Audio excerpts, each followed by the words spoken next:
샬롬. 네, 하나님의 은혜가 함께 하실 줄 믿습니다. 네. 여러분, 어머니는 강하다라는 그런 말이 있죠. 엄마는 강하다. 여자는 약하지만 엄마는 강하다. 이 말의 의미가 무엇일까요? 네, 사실 이렇게 여성들이라고 한다면 어떤 보호를 받아야 될 것 같고, 좀 더 남성에 비해서는 좀 힘이 약할 수 있는 그런 부분이 있을 수 있을 거예요. 만약에 이렇게 전쟁에 나가서 이렇게 싸우게 됐을 때 이렇게 격투하고 또 총검술을 이렇게 해야 될 경우에는 좀 더 힘센 사람이 유리하겠죠. 그런데 싸울 때 여자들은 아무래도 좀 약할 수 있지 않을까 생각이 듭니다. 자, 여자는 약하지만 엄마는 강하다, 어머니는 강하다. 이 말은 이제 아이를 낳고 이 아이를 키우면서 여러 가지 어려움들이 있잖아요, 그죠? 그래서 아이가 아프기도 하고 아이가 또 방황하기도 하고 그런 속에서 정말 이 아이를 올곧게 그리고 건강하게 키우기 위해서 그렇게 힘쓰고 애쓰는 그런 어머니의 모습을 보는 것 같습니다. 그래서 아빠는 이렇게 좀 더 아이에 대해서 정말 헌신하고 하는 모습이 부족하지만 어머니는 정말 목숨 걸고 그렇게 아이를 키워내고 하는 모습 속에서 모든 어머니는 강함을 믿습니다. 그러니까 지금 여기 앉아 계신 분들은 모두 다 강하심을 믿습니다. 네네, 할렐루야. 네, 그래서 정말 이 연약한 자녀를 키우고 함에 있어서 그렇게 강해지는 그런 모습, 그런 어머니의 강인한 모습, 정말 우리가 존경하게 됨을 느끼게 됩니다. 오늘 말씀 속에서 보면 정말 연약함이 같지만 오히려 이 속에 강한 능력이 나타날 수 있다는 것을 우리가 깨달을 수 있기를 원합니다. 마치 어머니가 그 모성애로 말미암아 강인한 힘을 가지고 있는 것처럼 우리 삶 속에 여러 가지 어려움이 오게 되지만 그 속에서 우리가 강해질 수 있는 능력이 오게 될 줄 믿습니다. 욥이 정말 큰 고난을 당했어요. 한평생 일어나게 될 모든 고난이 한꺼번에 일어나게 됐어요. 여러분, 그런 경험을 해본 적 있습니까? 정말 내가 한평생 다 당할 고난을 한꺼번에 당하게 되었다. 아마 그런 분들도 계실 거예요. 갑자기 특히 과거에 IMF라는 아주 무서운 위기가 왔었죠. 그때는 정말 많은 기업들이 막 쓰러져 내렸습니다. 아주 큰 기업들, 중소기업도 막 대부분 쓰러졌을 뿐만 아니라 큰 기업들도 막 쓰러져 나가는 그런 시대였거든요. 그 당시에 그 이전에는 어떤 집을 대출 이자를 받으라고 했을 때 이자가 거의 안 붙을 정도였어요. 그때는, 그 이전에는. 그런데 갑자기 IMF가 터지면서 그 이자가 갑자기 원금을 뛰어넘는 상태까지 오르게 되었어요. 그때가 굉장히 아주 충격적인 시대였죠. 그때가. 그래서 많은 가장들이 막 자살하고 막 그런 경우들이 굉장히 많이 있었습니다. 자, 어쨌든 그 당시에는 한평생 받는 고난이 한꺼번에 몰려드는 그런 상황이었어요. 실제로. 일평생 받을 고난이 한꺼번에 오는 그런 상황이었어요. 왜냐하면 다 빚더미에 앉아있는 그런 상황이 되었고 집에서 나와야 되는 상황이 되고 막 그런 상황이었기 때문에 그렇죠. 어쨌든 욥은 한평생 받을 고난이 한꺼번에 왔어요. 재산 다 날아가고 종주도 다 죽고 도망가기도 하고 그리고 자신의 자녀들마저 다 7남매가 세상을 한날에 하루 동안 다 세상을 떠나게 됐어요. 그러니까 얼마나 하늘이 무너지는 경험이겠습니까? 그렇죠? 정말 일반인들이 감당할 수 없는 고난이 욥에게 찾아왔어요. 보통 우리가 부도는 날 수 있겠죠. 빚은 질 수가 있을 거예요. 그런데 자녀들마저 다 한순간에 생명을 잃게 된다면 정말 충격적이죠. 맨정신으로 살아갈 수가 없을 거예요. 실제로 이런 고난을 당한 사람들을 보면 어떻게 지냅니까? 날마다 술에 쪄들어 있는 모습을 보게 돼요. 그런 모습들이 실제로 또 많은 사람들 가운데 있었어요. 자, 그런데요, 욥이 뛰어난 점이 있었어요. 욥에게 뛰어난 점이 있었어요. 그것은 무엇이냐면 이렇게 정말 도저히 감당할 수 없는 고난이 왔음에도 불구하고 입술로 범죄하지 않았다는 것이죠. 그리고 하나님에 대한 믿음을 잃어버리지 않았다는 거예요. 하나님에 대한 믿음을 잃어버리지 않았어요. 그런데 욥기서 이제 마지막 부분에서는 어때요? 욥이 실수한 부분이 남아요. 그죠? 친구들과의 계속된 이 논쟁과 변론 속에서 욥이 거기에서 굉장히 예민해지죠. 그러면서 실수하게 돼요. 어떤 실수를 하게 되냐면, 지금 내 고난은 내 잘못은 없어. 오히려 하나님께서 뭔가 실수하신 거야. 하나님께서 뭔가 잘못을 하신 거야. 착오가 있으신 거야. 그렇게 하게 돼요. 네, 이거는 굉장히 좀 문제가 될 수 있는 말이었어요. 자, 여러분, 욥의 이 말에 대해서 그럼 어떻게 생각하십니까? 어떻게 생각하세요? 나는 잘못이 없는데 하나님께서 뭔가 잘못하셨어. 하나님 뭔가 착오가 있으신 거야. 여러분, 정말 어려움 당한 적이 있으시잖아요. 그죠? 정말 일제시대를 겪은 적도 있었고요. 그죠? 그래서 모든 가산을 다 빼앗기고, 그래서 고향을 떠나야 됐던 사람들도 있었어요. 예. 우리 조경수 목사님이 그런 얘기 하셨어요. 모든 가산을 다 빼앗겨가지고 연변으로 그렇게 이사 가셨대요. 예. 가지고 일본 사람이라고 한다면 아주 치를 떨죠. 네. 하지만 일본어도 잘하시고 그런 걸 볼 수가 있습니다. 예. 그 따님도 일본에 사시고, 예, 그런 걸 볼 수가 있죠. 어쨌든 정말 치를 떨 수밖에 없죠. 예. 그래서 나는 잘못이 없는데 하나님 뭔가 잘못된 거 아니에요? 라고 할 때가 있어요. 그죠? 예. 갑자기 내 자녀가 정말 못 고칠 수 없는 병에 걸리거나 또 세상에 떠나게 됐어요. 정말 우리는 그렇게 말할 수가 있어요. 하나님 정말 잘못하신 거 아니세요? 라고 따질 수 있을 거예요. 예. 자, 욥이 지금 하나님께 따지듯이 말을 했죠. 하나님, 제가 뭐가 잘못했어요? 하나님이 뭔가 실수하신 것 같아요. 라고 말을 했어요. 이 말에 대해서 여러분 어떻게 생각하세요? 욥기서 이미 1장에서는 서론 부분에서는 이미 욥에 대해서 평가하고 있어요. 성경은 이미 욥에 대한 평가를 욥기서 맨 앞부분에서 하고 있습니다. 욥기서가 시작되는 1장 1절에 어떻게 시작되고 있죠? 1장 1절 이렇게 시작되고 있습니다. 우스 땅에 욥이라 불리는 사람이 있는데 그 사람은 온전하고 정직하여 하나님을 경외하며 악에서 떠난 자더라. 아멘. 얼마나 놀랐습니까? 이게 성경이 딱 기록되어 있는데 내 이름이 딱 성경에 들어가 있어요. 근데 이 성경이 뭐라고 이야기하냐면, 이 사람은 온전하고 정직해서 하나님을 경외하고 악에서 떠난 자다. 그렇게 평가하고 있어요. 어디에서요? 성경에서. 이것은 하나님 나라에 기록되는 기록이에요. 결국에는 하나님 나라에 기록되는 기록입니다. 여러분, 생명책에 내 이름을 적어놨는데 정말 악에서 떠나고 하나님을 경외하고 온전한 자이다 라고 기록이 된다면 여러분 기분이 어떠시겠어요? 아주 행복한 것이죠. 내가 하나님께 인정을 받았구나. 하나님의 나라에서 인정을 받았구나. 할렐루야. 그렇지 않겠습니까? 그렇게 욥기 1장 1절은 욥을 이렇게 평가하고 시작됩니다. 평가하고 시작돼요. 근데 이 말이 한 번만 나와요? 아니요. 3번에 걸쳐서 계속 나와요. 하나님께서 직접 말씀하시는 부분, 욥기 1장 8절입니다. 이렇게 하나님 직접 말씀하십니다. 여호와께서 사탄에게 이르시되 내가 내 종 욥을 주의하여 보았느냐? 그와 같이 온전하고 정직하여 하나님을 경외하며 악에서 떠난 자는 세상에 없느니라. 아멘.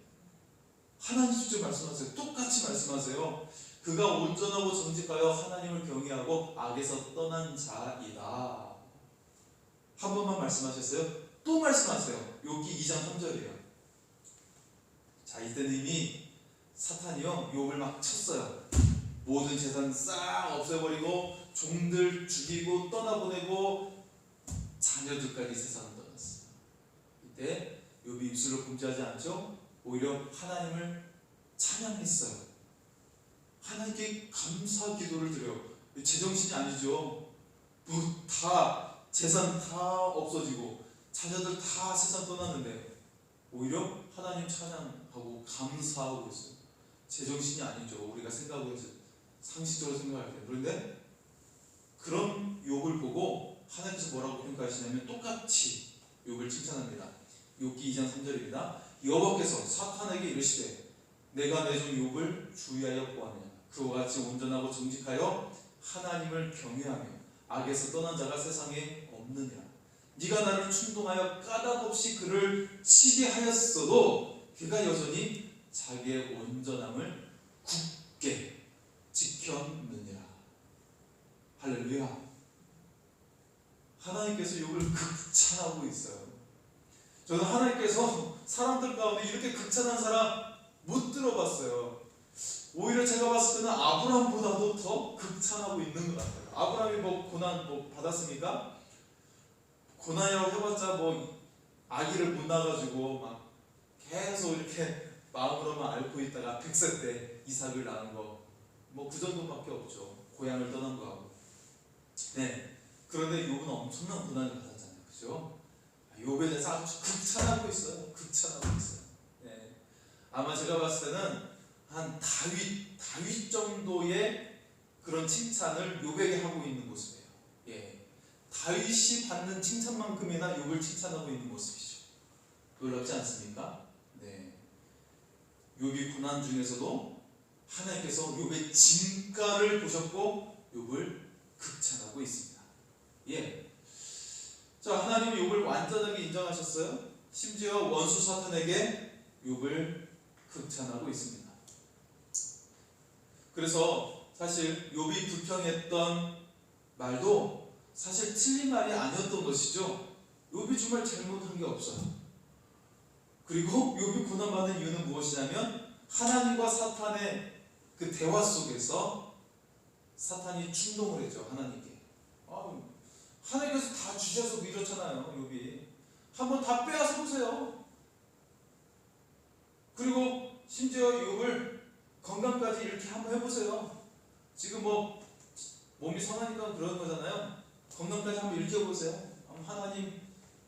하나님에 대해서 욕할 거예요. 막 그러는 거예요, 사탄이. 그런데 욥은 하나님에 대한 믿음을 잃지 않았어요. 오히려 더욱더 하나님만 바라보고 있는 모습을 가지게 됩니다. 네. 그래서 욥이 했던 뭐 불평과도 같은 그 말이 틀린 말이 아니었던 것이죠. 네.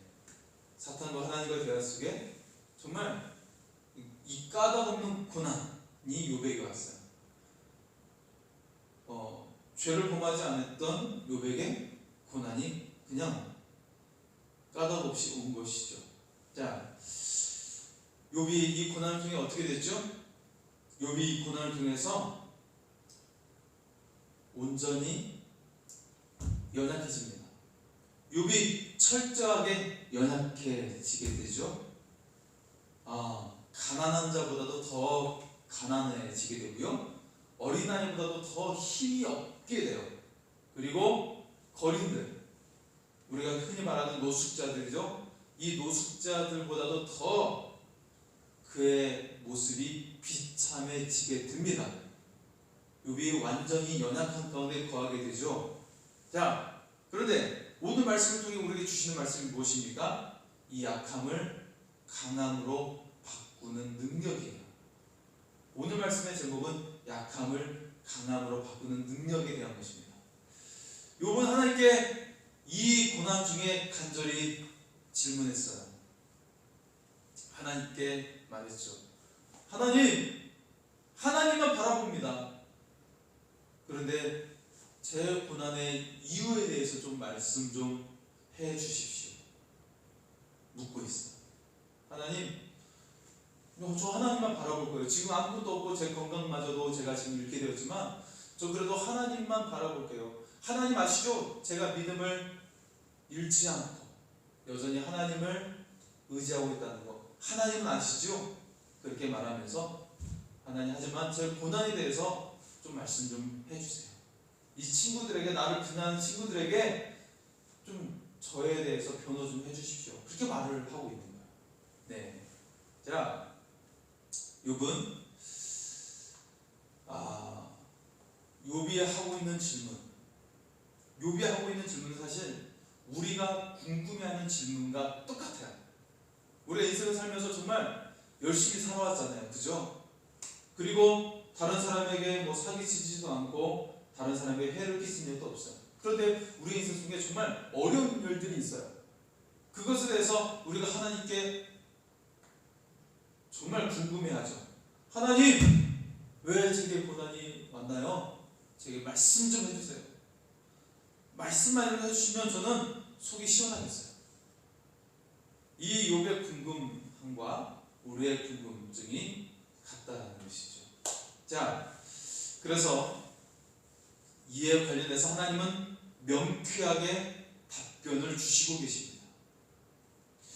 우리가 욥기서를 읽으면 욥은 이렇게 궁금해하고 있고 고난에 대해서 정말 가슴 아파하고 있는데, 하나님께서는 갑자기 자연에 대해서, 이 자연의 현상에 대해서 말씀하시고, 우주에 돌아가는 원리에 대해서 말씀하시고, 뭐 이렇게 동물에 대해서 말씀하시고, 그리고 지금은 정말 지금 우리 시대에는 살고 있지도 않는 신비스러운 동물에 대해서 말씀하시고, 그렇게 말씀하시는 것처럼 느껴져요. 그렇지 않습니까? 저는 처음에 그렇게 느꼈는데 여러분 그렇게 생각하지 않습니까? 자, 그런데 여기에 대해서 하나님께서 무엇을 말씀하고 있는 건가요?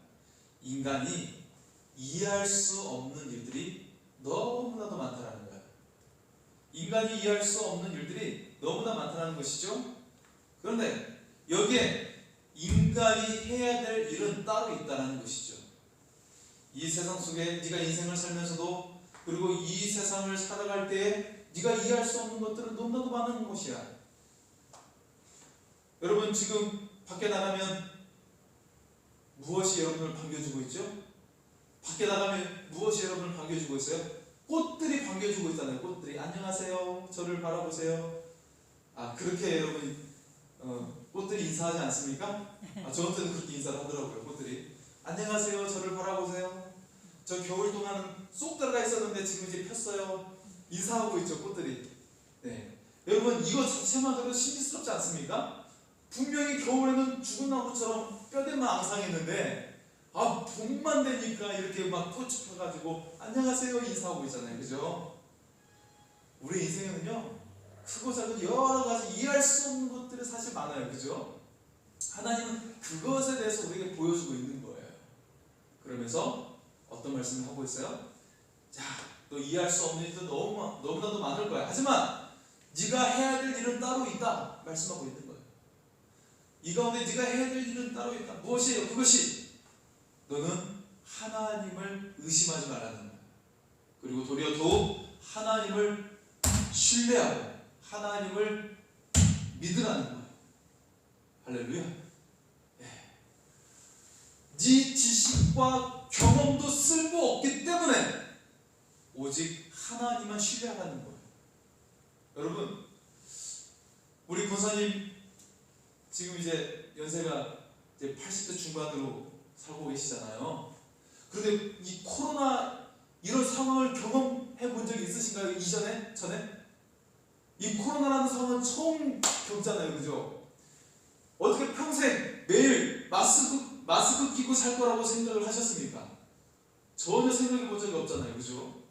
뭐 겨울에도 답답해서 마스크 벗었잖아요, 그죠? 우리는 처음 이 코로나를 겪고 있는 거예요. 하나님 이렇게 말씀하시는 거예요. 네가 앞으로 살 때도 네 인생에 이해될 수 없는 일들이 있을 것이다. 이 가운데 네가 해야 될 일은 나 하나님을 신뢰하는 것이다. 나 하나님을 굳게 믿는 것이다. 그러면 내가 네 안에서 새로운 일을 행할 것이고 능력의 역사를 이루어 줄 것이다. 할렐루야. 그렇게 말씀하시는 하나님이시길 믿습니다. 네. 그래서 하나님께서 우리에게 말씀하시는 거예요. 내가 모든 자연현상을 주관하고 있다. 그리고 정말 이 신비스러운 동물들, 수많은 동물들을 내가 주관하고 있다. 그리고 네가 정말 제대로 상대할 수도 없고 거대한 능력을 가지고 있는 놀라운 동물들, 그런 동물들마저도 내가 주관하고 있다 말씀을 하고 있습니다. 그래서 우리에게 무슨 말씀을 하고 있는 거예요? 지금 네 인생이 고되고 힘이 들고 있니? 지금 인생의 고난으로 말미암아 네가 지금 약해져 있니? 지금 마음의 상처로 말미암아 네가 약해 있니? 라고 먼저 묻고 계세요. 그러면서 이 약함 중에 하나님을 바라보는 강함을 선택하라는 것입니다. 지금 네가 여러 가지 고민과 인생의 어려움과 그리고 여러 가지 염려와 걱정 속에 약해 있느냐? 그렇다면 이 약함 중에 하나님을 바라보는 강함을 선택하는 거예요. 예, 고난 중에 우리의 믿음이 강해진다는 것입니다. 환난 가운데 믿음이 강해진다는 거예요. 여러분, 초대교회가 부흥하게 된 원동력이 어디서 나왔어요? 그때 이제 예루살렘에 큰 핍박이 오게 되죠. 그러면서 초대교회가 뿔뿔이 흩어져요. 사람들이 모일 수가 없어요. 사도들밖에는, 그 외에 다른 성도들은 다 도망을 가요. 왜냐하면 잡아가지고 막 감옥에 가두고 막 고문하고 그러니까 예루살렘 교회가 핍박을 받으면서 다 흩어져요. 그러면서 내 고향까지 떠나게 됩니다. 가지고 막 곳곳으로, 세계 곳곳으로 흩어지게 돼요. 이때 세워진 교회 중에 하나가 안디옥 교회예요. 안디옥 교회가 세워지면서 어떤 일을 해요? 이 안디옥 교회는 세계 선교의 비전을 가져요. 세계 선교의 비전. 그래서 안디옥 교회에서 처음 선교사를 파송한 선교사가 누구예요? 바나바하고 바울이에요. 바울은요, 이전까지 그가 다메섹 도상에서 변화를 받았지만 안디옥 교회에 불려지기까지 무려 11년이라는 세월이 흘러요. 다메섹 도상에서 그가 변화를 받고 이 안디옥 교회에서 부르심을 받기까지 11년이라는 세월이 흐릅니다. 그래서 바울의 이 복음의 무대가 어디에서부터 시작이 되냐면 안디옥 교회예요. 안디옥 교회가 왜 세워졌어요? 예루살렘 교회 핍박으로 말미암아 세워진 교회예요. 나오면서 안디옥에 세워지면서 그렇게 선교의 비전을 이루게 되고 여기서 바울이 탄생하게 되는 거예요. 그래서 바울이 로마에까지 복음을 증거하게 된 줄 믿습니다. 어떻게 돼요? 약함으로 말미암아 강한 복음의 역사가 일어나게 된 줄 믿습니다. 강한 믿음의 역사가 일어나게 된 줄 믿습니다. 지금 여러분 어려움이 있나요? 고난이 있어요? 뭐가 일이 잘 되지 않고 있나요?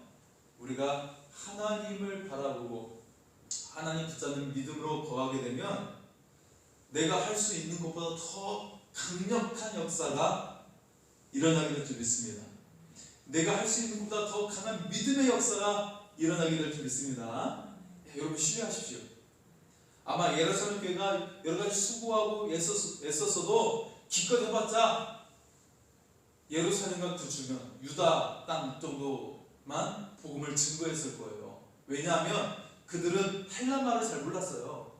그때 세계 공용어가 헬라 말이거든요. 이 사람들은 베드로나 요한이나 이런 사람들은요, 야고보나 이 사람들은 아람어밖에 할 줄 몰랐어요. 아람어는 이 이스라엘 사람들이 썼던 언어입니다. 아람어밖에 할 줄 몰랐어요. 그런데 안디옥 교회가 세워지고 헬라어에 능숙했던 바울이 사용되게 되는 거예요. 헬라어에 능숙했던 바울. 그러니까 세계 복음화에 아주 불씨가 활발 타오르게 된 것입니다. 이게 약할 때 강함으로 역사하신 믿음의 역사인 줄 믿습니다. 하나님 신뢰하십시오. 자, 그래서 오늘 본문 속에 정말 특별한 동물이 나오죠. 이름이 생소합니다. 그 이름이 리워야단이에요. 들어본 적 있습니까? 리워야단. 예. 자, 이것이 지구상에 지금 현재 실존하는 그런 존재하는 동물이 아니기 때문에 원어대로 이름을 붙였어요. 네. 이 동물이 얼마나 강한지를 소개해주고 있습니다. 이를 통해 주시는 말씀이 무엇일까? 예. 자, 이 동물을 소개하면서 우리에게 주시는 말씀이 무엇일까? 그것은요, 사람들이 이해하지 못하는 신비스러운 동물이에요.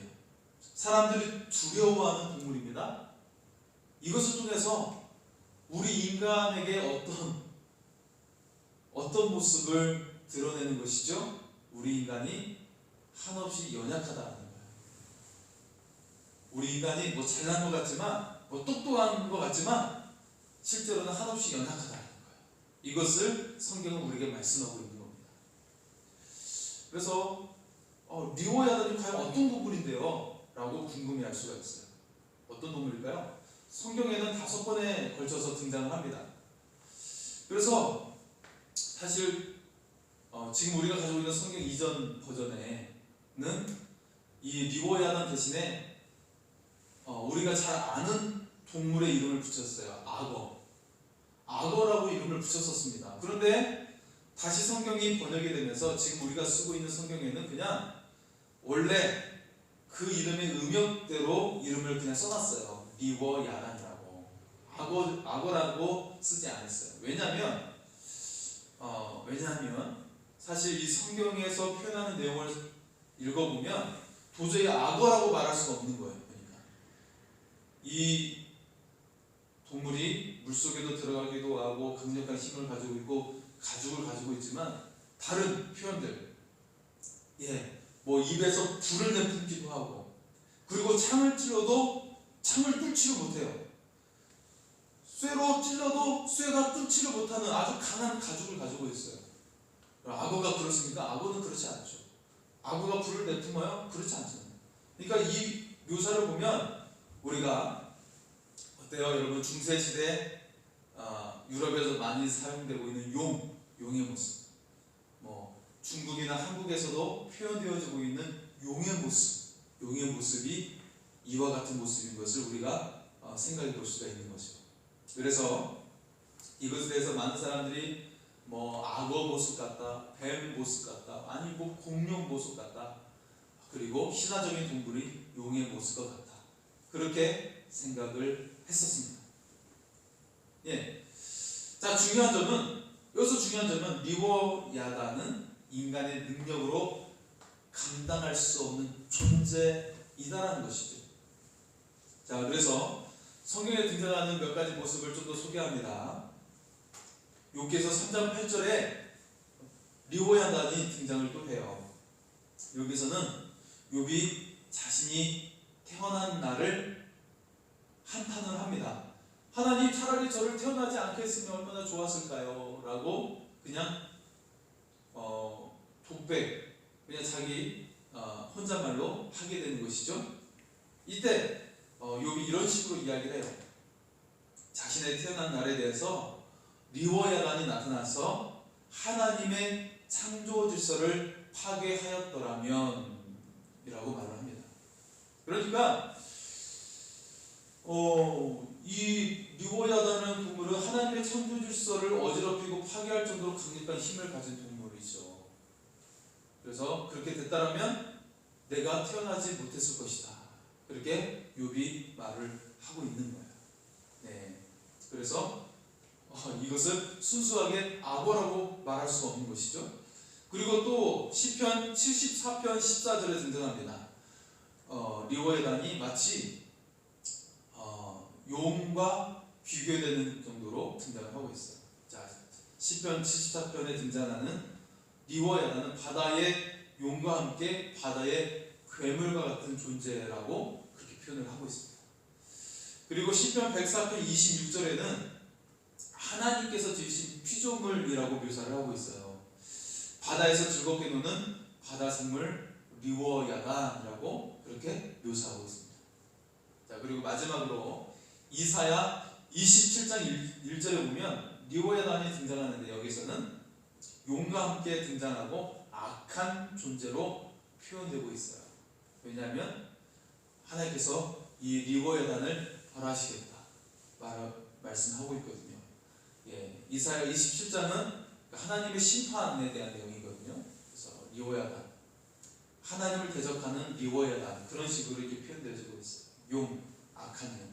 사실 여러분 요한계시록에서 보면 용이 등장하죠. 요한계시록에. 근데 그 용이 아마도 리워야단과 같은 그런 비교 대상으로 그 용이 쓰였을 거라고 볼 수가 있죠. 자, 그래서 이 오늘 본문에 등장하는 리워야단은 실존 동물로 소개되고 있는 거죠. 본문 33절에 언급되고 있는 지음받았구나, 이 표현을 통해서 하나님께서 만드신 피조물인 것을 알 수가 있습니다. 자, 그래서 성경에 나타난 5번의 이 리워야단은 모두 다 사실 같은 목적으로 사용되지 않았죠. 또 실존했던 동물로만 표현된 것도 아니었어요. 예.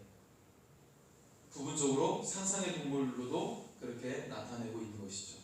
그래서 어떤 경우에는 이 존재가 악한 존재로 그렇게 언급되기도 하고 있습니다. 자, 결론적으로 말씀을 하겠습니다. 하나님께서 이 리워야단을 등장시켜서 무엇을 말씀하시려는 것인가? 하나님께서 과연 무엇을 말씀하시려는 걸까요? 첫 번째는요, 사람은 이 리워야단을 제어할 수 없다라는 거예요. 이처럼 사람은 연약하고 무능한 존재라는 것이죠. 그래서 하나님께서 우리에게 무엇을 말씀하십니까? 우리의 연약함을 인정하라는 것입니다. 그리고 두 번째는 하나님의 절대 주권을 말씀하고 있어요. 하나님께서 온천한 만물을 지으셨고 소유하시고 다스리시는 분이시다. 그래서 오늘 11절 말씀을 한번 보실까요? 11절을 보겠습니다. 11절, 누가 먼저 내게 주고 나로 하여금 갚게 하겠느냐? 온천하에 있는 것이 다 내 것이니라. 아멘. 모든 온천하의 모든 것들이 다 하나님의 것이라고 말씀하고 있습니다. 그래서 하나님의 절대 주권을 의지하라는 거예요. 인정하라는 거예요. 자, 그래서 마지막 세 번째는 우리에게 말씀하시는 것은 하나님을 절대 신뢰하고 믿으라는 것입니다. 네, 하나님을 절대적으로 의지하라는 것입니다. 우리의 연약함을 통해 믿음으로 강해질 것을 요구하고 계십니다. 삶에 여러 가지 문제가 올수록 마음에 염려와 근심과 걱정이 가득할수록 더 하나님을 의지할 수 있기를 소원합니다. 지금 여러분이 가지고 있는 고민과 걱정은 무엇인가요? 그럴수록 더 하나님을 신뢰하라는 거예요. 하나님을 의지하라는 것입니다. 여러분, 아브라함이 고향을 떠났어요. 하나님께서 지시할 땅으로 가라고 했는데 전혀 생소한 땅이에요. 근데 무작정 아브라함이 떠나가죠. 자, 긴 여정 속에 아브라함은 더욱더 하나님을 믿었어요. 그랬더니 아브라함은 믿음으로 강한 자가 되었습니다. 하나님의 크신 축복을 받을 수가 있었어요. 그가 많은 소유도 거느렸을 뿐만 아니라 약속의 아들, 약속의 자손 이삭을 얻게 된 줄 믿습니다. 그리고 이 이삭을 통해서 약속된 메시아의 축복을 받게 된 줄 믿습니다. 얼마나 값지고 놀라운 축복입니까? 그렇죠? 물질만 받은 것이 아니라 놀라운 약속의 씨, 이 땅을, 이 세상을 구원할 메시아의 약속을 아브라함이 받게 된 거예요. 요셉은 노예와 죄수의 삶을 살았잖아요. 이 가운데 요셉의 믿음은 더 강해졌어요. 그가 아버지의 품 안에만 살았다면, 편하게 살았다면 그가 별로 유명한 사람이 되지 않았을 거예요. 네, 나이 많은 형들 밑에서 그냥 아버지 품 안에서 그냥 귀하게 자란 아들에 지나지 않았을 겁니다. 그런데 하나님은 요셉의 이 고난을 통해서 더욱더 하나님을 의지하는 강한 믿음을 가지게 했어요. 그래서 애국의 바로 왕 앞에서도 하나님을 증거하게 한 거예요. 왕이시여, 왕의 꿈은 내가 할 것이 아니라 하나님께서 하실 것입니다. 증거했습니다. 그리고 나서 요셉을 통해 하나님은 애국도 구원하고 애국 일대의 다른 나라들도 구원하고 그리고 그의 가족 모두를 기근의 날에 구원하게 된 줄 믿습니다. 모세는 언변에 약했어요. 말을 잘 못하는 사람이었어요. 그럼에도 불구하고 하나님은 이스라엘 백성을 맡겼습니다. 애국에서 구원해내어서 하나님의 백성으로 구원해낸 줄 믿습니다. 이게 하나님께서 하시는 일이었어요. 예수님의 제자들도 모두 다 약했죠. 제대로 배운 사람 얼마나 있었겠습니까? 기껏 해봤자 세리 출신이었던 마태 그 정도였을 거예요. 나머지는 어부 출신이었다가 그런 사람들이었죠. 그런데요, 이들이 결국에 주님께서 돌아갔을 때도 다 도망을 갔어요. 주님께서 붙잡으실 때 다 도망을 갔어요. 이런 모습 속에 예수님의 마음은 어땠을까요? 하늘이 무너졌을지도 몰라요. 예수님 마음도. 예수님 마음도 무너졌을 거예요, 아마.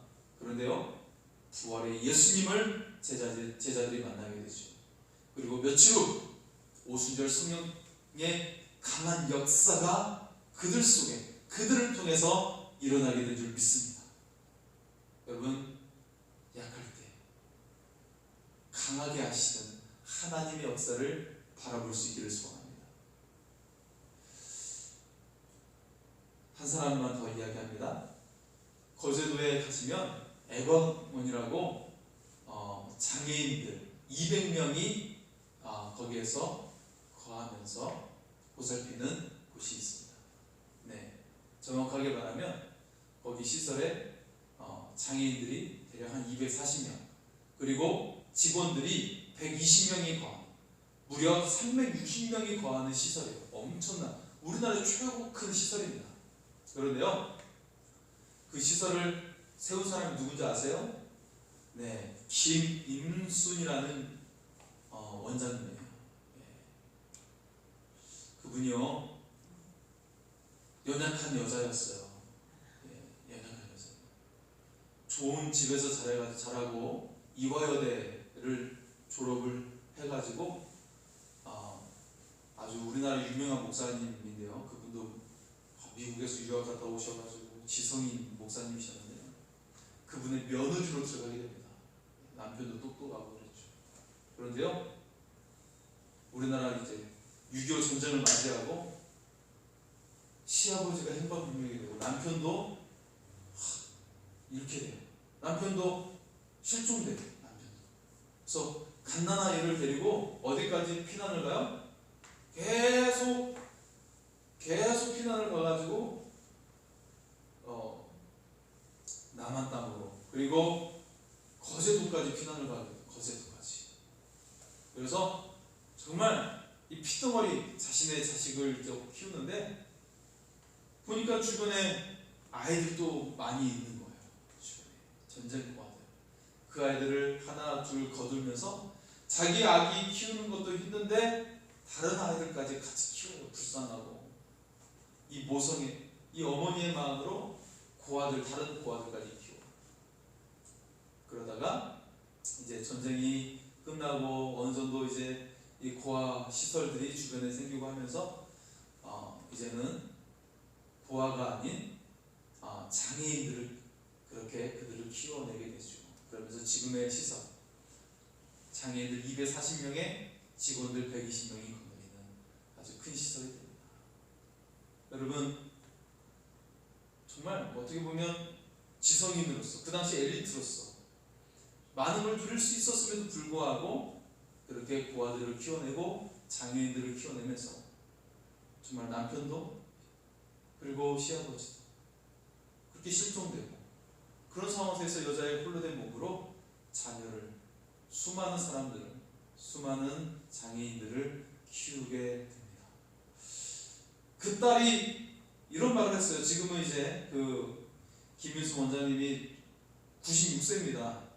아주 연세가 많으시니까 그 딸이 이제 대표가 돼서 거기를 운영을 하고 있어요. 근데 그 딸이 이런 말을 하고 있어요. 저는 어렸을 때 저도 고아인 줄 알았어요. 다들 고아다 보니까, 그리고 엄마가 그렇게 다 똑같이 대하다 보니까 자기도 고아인 줄 알았어요. 그렇게 말을 하는 거예요. 알고 봤더니 원장님이 엄마였어요. 진짜 친엄마였던 거예요. 라고 고백을 하면서 지금은 어머니의 뒤를 이어서 그것을 이끌어 나가고 있습니다.